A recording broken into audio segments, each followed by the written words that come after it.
Assalamualaikum warahmatullahi wabarakatuh. Perkenalkan, nama saya Monarika.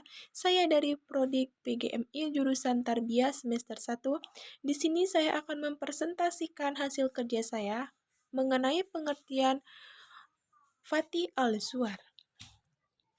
Istilah kata Fati adalah bentuk jamak dari Fatih atau Fatihah yang secara Longhoi yaitu pembuka.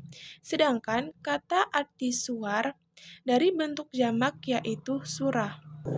Sebagai bentuk dari jamak nama-nama Al-Quran yang diberi nama tertentu. Jadi seluruh kata dalam bahasa, kata Fati al-Suwar ini adalah pembuka-pembuka surat. Jika pembuka surat ini diawali dengan huruf hijaiyah, maka huruf tersebut umumnya disebut huruf-huruf terpisah, sebab posisinya yang memang terdiri sendiri dan tidak bergabung membentuk sebuah kalimat. Seluruh surat dalam Al-Quran ini di pembuka ada 10 macam, yang tidak ada satupun yang keluar dari 10 macam tersebut. Di sini ada beberapa macam-macam Fatih al-Suwar. Yang pertama ada pembukaan surat dengan pujian Allah Subhanahu wa Ta'ala, yang menetapkan sifat-sifat terpuji dengan menggunakan lafaz, yaitu memakai lafaz hamdalah dalam pembukaan surat. Yang kedua, ada pembukaan dengan huruf yang terputus-putus. Yang terdiri huruf, ada 3 huruf. Yang pertama, dalam yakni do, ko, na. Kemudian yang ketiga, ada pembukaan dengan panggilan yang terdapat dalam 9 surat.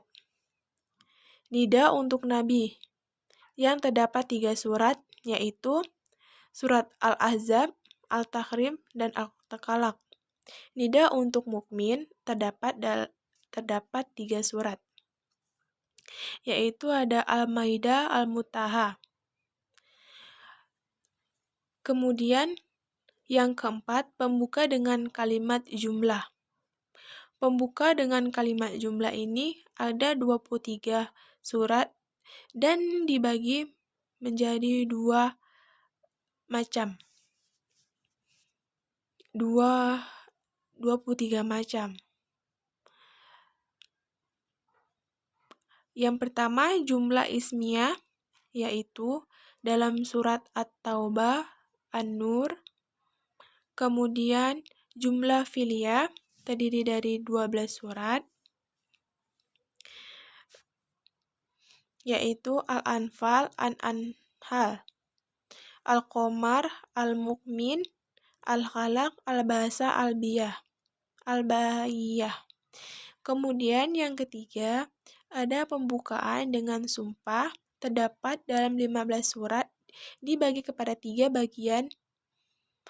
Pertama, sumpah dengan benda angkasa, misalnya terdapat dalam surat Al-Najm. Yang keduanya, sumpah dengan benda bawah, terdapat surat Al-Tuhur. Ketiga, sumpah dengan waktu, misalnya contohnya terdapat di surat Al-Duha. Yang keenam, pembukaan dengan syarat, terdiri dari 7 surat, yakni yang ada contohnya terdapat dalam surat Al-Takwir, Al-Infithar, dan lain sebagainya. Yang ketujuh, ada pembuka dengan kata perintah.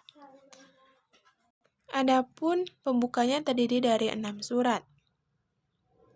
Contoh salah satunya surat Al-Falaq. Yang kedelapan, pembuka dengan perkataan, yakni ada 2 macam. Pertanyaan positif, yaitu pernyataan dengan menggunakan kalimat positif. Yang kedua, pernyataan negatif. Contoh suratnya adalah Al-Isyirah. Yang kesembilan, pembukaan dengan doa. Terdapat 3 surat, yaitu salah satunya adalah Al-Mutafikin. Yang ke-10, pembukaan dengan alasan. Ada satu surat dalam Al-Quran, yaitu surat Al-Quraish. Di sini ada juga pendapat ulama tentang Fatih As-Suwar. Abu Bakar Siddiq berkata, tiap-tiap kita mempunyai rahasia dan rahasia Al-Quran adalah awal suratnya. Para ulama lainnya berpendapat bahwa pembuka surat berupa huruf-huruf yang terpisah, yaitu merupakan nama bagian surat-surat. Ada juga yang menyebut huruf sumpah atas nama seluruh huruf. Hanya saja dia mengangkatnya menjadi huruf beberapa bagian. Kemudian ada unggresi pelajaran tentang Fatih Al-Suwar. Hingga saat ini tidak banyak penetapan mengenai Fatih Al-Suwar. Kajian yang benar-benar hasil mengungkap latar belakang maupun keterangan valid secara historis. Ada unggresi Fatih Al-Suwar, ada beberapa. Yang pertama ada sebagai tahbih, yang kedua sebagai pengetahuan bagi kita, yang ketiga sebagai motivasi untuk mencari ilmu, yang keempat untuk menghilangkan keraguan terhadap Al-Quran. Mungkin dari kesimpulan semua ini dapat kita ambil, yaitu makna arti kata Ansuar tadi adalah pembukaan surat. Ada juga para ulama yang berpendapat secara umum telah demikian azali, maka banyak ulama yang tidak berani menafsirkannya dan tidak berani mengeluarkannya pendapat yang tegas terhadap makna huruf-huruf tersebut. Meskipun tidak banyak yang berhasil mengumpasnya tuntas. Mungkin hanya ini presentasi yang dapat saya sampaikan. Lebih dan kurangnya saya mohon maaf sebesar-besarnya. Yang baik datangnya dari Allah, yang buruk datangnya dari diri saya sendiri. Sekian saya ucapkan. Wabillahi hidayah. Wassalamualaikum warahmatullahi wabarakatuh.